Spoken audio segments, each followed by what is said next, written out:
नमस्कार। From the diary of Anne Frank, जिसका हिंदी अर्थ होगा एनी फ्रैंक की डायरी से। इस चैप्टर को एक जर्मन डायरिस्ट एनी फ्रैंक के द्वारा लिखित आत्मकथा the diary of Anne Frank से लिया गया है। कहानी इस प्रकार है। मुझ जैसे के लिए डायरी लिखना वास्तव में एक विचित्र अनुभव है। न केवल इसलिए कि मैंने पहले कभी कुछ नहीं लिखा है, अपितु इसलिए भी क्योंकि मुझे प्रतीत होता है कि मैं न तो स्वयं तथा न ही कोई और व्यक्ति 13 वर्ष की स्कूल की लड़की के विचारों में रुचि रखेगा। ठीक है, इसका कोई महत्व नहीं है। मैं लिखना चाहती हूँ तथा मुझे इससे भी अधिक आवश्यकता अपने हृदय से सभी चीजें बाहर निकालने की है। कागज में मनुष्यों से अधिक सहनशीलता है। मैंने इस कथन के बारे में उन दिनों सोचा जब मैं थोड़ी सी उदासी अनुभव कर रही थी तथा अपने हाथों में अपनी ठोड़ी को पकड़े हुए घर पर बैठी हुई थी, उदास, शक्तिहीन, तथा यह सोचती हुई कि क्या मुझे घर रहना चाहिए या बाहर जाना चाहिए। अंत में जहाँ थी वहीं पर सोचते हुए बैठी रही। हाँ, कागज में तो अधिक सहनशीलता है ही, क्योंकि मेरी योजना है कि प्रत्येक व्यक्ति मेरी इस सख्त जिल्द वाली कापी, जिसे लोग शान से डायरी कहते हैं, पढ़े जब तक कि मुझे एक वास्तविक मित्र नहीं मिलता। इससे शायद कोई अंतर नहीं पड़ेगा। अब मैं फिर उसी महत्वपूर्ण बात पर आती हूँ जिसने मुझे सर्वप्रथम एक डायरी रखने की प्रेरणा दी थी। मेरा कोई मित्र नहीं है। मैं और स्पष्ट से कह दूं, क्योंकि इस बात पर कोई विश्वास नहीं करेगा कि 13 वर्षीय लड़की संसार में बिल्कुल अकेली है, तथा मैं हूँ भी नहीं। मेरे प्रिय माता पिता हैं, 16 वर्षीय बहन है, तथा लगभग 30 व्यक्ति ऐसे हैं जिन्हें मैं मित्र कह सकती हूँ। मेरा परिवार है, प्रिय चाचियां हैं तथा एक अच्छा घर है। नहीं, ऊपर से तो लगता है कि मेरे पास सभी कुछ है सिवाय एक सच्चे मित्र के। मैं अपने मित्रों के साथ होती हूँ तो मैं केवल मौज मस्ती के बारे में सोचती हूँ। मैं साधारण प्रतिदिन की बातों के अतिरिक्त किसी और बात के बारे में नहीं सोच सकती। हम और नजदीक आते प्रतीत नहीं होते, तब यही एक समस्या है।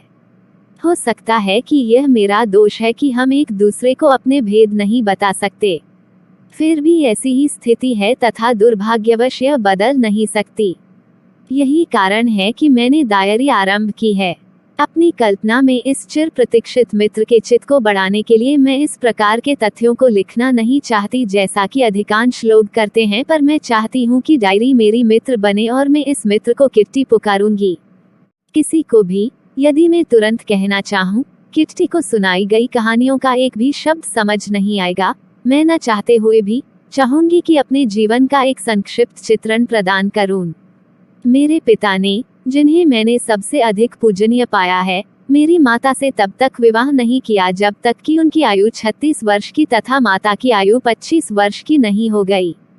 मेरी बहन मार्गोट का जन्म जर्मनी के शहर फ्रैंकफर्ट में 1926 में हुआ। मेरा जन्म 12 जून 1929 को हुआ। मैं 4 वर्ष की आयु तक फ्रैंकफर्ट में रही। मेरे पिता 1933 में हॉलैंड जाकर बस गए। मेरी माता एडिथ हॉलैंडर फ्रैंक उनके साथ रहने के लिए सितंबर में गई, जबकि मार्गोट तथा मैं अपनी दादी माँ के साथ रहने आचन चली गई।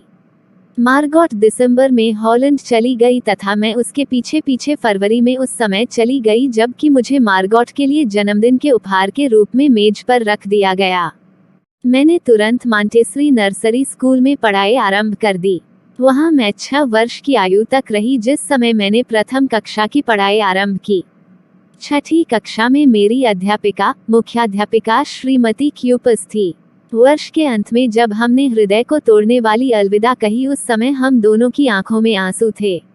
1941 की ग्रीष्म ऋतु में दादी माँ बीमार हुई तथा उनका ऑपरेशन करवाना पड़ा। इसलिए मेरा जन्म दिवस बिना उत्सव के गुजरा।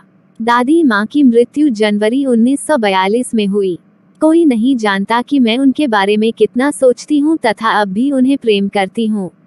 1942 में यह जन्म दिवस उत्सव दूसरे की क्षतिपूर्ति के आशय से मनाया गया तथा दूसरी मोमबत्तियों के साथ दादी माँ की मोमबत्ती भी जलाई गई।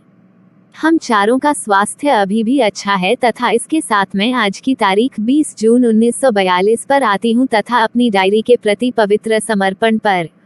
प्रथम किट्टी, शनिवार 20 जून 1942। हमारी पूरी कक्षा पूर्णतया भय व घबराहट से कांप रही थी। निस्संदेह कारण है आने वाली सभा जिसमें अध्यापक यह निर्णय लेंगे कि कौन अगली कक्षा में जाएगा तथा किसे पीछे ही रखा जाएगा। आधी कक्षा शर्त लगा रही है। G.N. तथा मैं अपने पीछे 2 लड़कों C.N. तथा जैक्स पर मूर्खता से हंसती हूँ, जिन्होंने छुट्टियों की पूरी बचत को दाव पर लगाने का जोखिम उठाया है। प्रातः से लेकर रात तक यही चलता है, तुम पास हो जाओगे, नहीं मैं नहीं, हाँ तुम, नहीं मैं नहीं। यहाँ तक कि G.N. की नजरें तथा मेरा क्रोध से भड़कना उन्हें शांत नहीं कर सकता।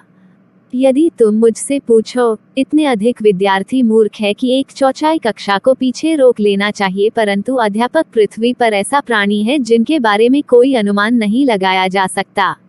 मुझे स्वयं की तथा अपनी सहेलियों की इतनी चिंता नहीं है। हम सफल होंगे। केवल एक विषय गणित के बारे में निश्चित नहीं हूँ। फिर भी हम केवल प्रतीक्षा ही तो कर सकते हैं, तब तक एक दूसरे को साहस न छोड़ने कहते रहते हैं। मेरी अपने सभी अध्यापकों के साथ अच्छी बनती है। वे संख्या में 9 हैं, जिसमें 7 पुरुष व 2 महिलाएं। श्रीमान कीसिंग, पुराने विचारों वाला बूढ़ा व्यक्ति जो गणित पढ़ाता है, मुझसे वर्षों से नाराज था क्योंकि मैं बहुत बोलती थी। कई चेतावनियों के पश्चात उसने मुझे घर पर करने के लिए फालतू कार्य दिया। बातूनी विषय पर निबंध। 1. बातूनी पर आप क्या लिख सकते हैं? मैंने फैसला किया कि इसकी चिंता मैं बाद में करूंगी। मैंने इस विषय को अपनी कॉपी में लिख लिया, कॉपी को बस्ते में रखा तथा चुप रहने का प्रयत्न किया। उस सायं को घर का दूसरा कार्य समाप्त करने के पश्चात निबंध के बारे में लिखे शब्दों पर मेरी नजर पड़ी। अपने पेन की नोक को चबाते हुए मैंने इस विषय के बारे में सोचना आरंभ किया। कोई भी शब्दों के बीच अधिक स्थान छोड़कर लिख सकता था, परंतु चालाकी तो इस बात में थी कि बोलने की आवश्यकता को विश्वास दिलाने वाले तर्क से प्रमाणित किया जाए। मैं सोचती रही और सोचती रही तथा अचानक मुझे एक विचार सूझा। मैंने श्रीमान कीसिंग द्वारा कहे गए 3 पृष्ठ लिख दिए तथा मैं संतुष्ट थी। मैंने तर्क दिया कि बोलना तो विद्यार्थी का एक विशेष गुण है तथा मैं इसे यथाशक्ति अपने नियंत्रण में रखूंगी, परंतु मैं अपनी इस आदत को पूर्णतया कभी छोड़ नहीं पाऊंगी। यदि अधिक नहीं तो मेरी माँ भी इतना ही बोलती थी तथा आप विरासत में मिले गुणों के बारे में अधिक कुछ नहीं कर सकते। श्रीमान कीसिंग मेरे तर्क पर बहुत हंसे, पर जब मैं अगले पाठ में फिर बोलने लगी तब उन्होंने मुझे एक और निबंध दे दिया। इस बार यह था, एक ऐसा बातूनी जिसे सुधारा न जा सके। मैंने यह भी लिखकर दे दिया तथा श्रीमान कीसिंग ने अगले 2 पूरे पाठों तक शिकायत नहीं की। पर तीसरे पाठ के दौरान काफी हो चुका था। कक्षा में बोलने के लिए दंड के रूप में quack quack quack mistress chatbox ने कहा, विषय पर निबंध लिखो। कक्षा में शोर हुआ। मुझे भी हंसना पड़ा, यद्यपि बातूनी जैसे विषयों पर लिखने का मेरा कौशल समाप्त हो चुका था। अब समय आ गया था किसी और विषय पर लिखने का, किसी मौलिक विषय पर। मेरी सहेली सेनी ने इस निबंध को आरंभ से अंत तक पद में लिखने में सहायता की पेशकश की और मैं खुशी से उछल पड़ी। श्रीमान कीसिंग हास्यास्पद विषय से मेरे साथ मजाक करने का प्रयत्न कर रहे थे, परंतु मैंने यह सुनिश्चित किया कि मजाक उनके साथ हो। मैंने अपनी कविता समाप्त की तथा यह सुंदर थी। यह एक माता बत्तख थी, वह पिता हंस तथा 3 छोटे बच्चों के बारे में थी, जिन्हें पिता ने काटकर इसलिए मार डाला था क्योंकि वे बहुत बोलते थे। सौभाग्य से श्रीमान कीसिंग ने मजाक तुरंत पकड़ लिया। उसने अपनी टिप्पणी को जोड़कर उस कविता को कक्षा में सुनाया तथा दूसरी कक्षाओं में भी सुनाया। तब से अब तक मुझे बोलने की अनुमति है तथा मुझे कोई फालतू घर का कार्य नहीं दिया गया। इसके विपरीत कीसिंग आजकल सदैव मजाक करते रहते हैं।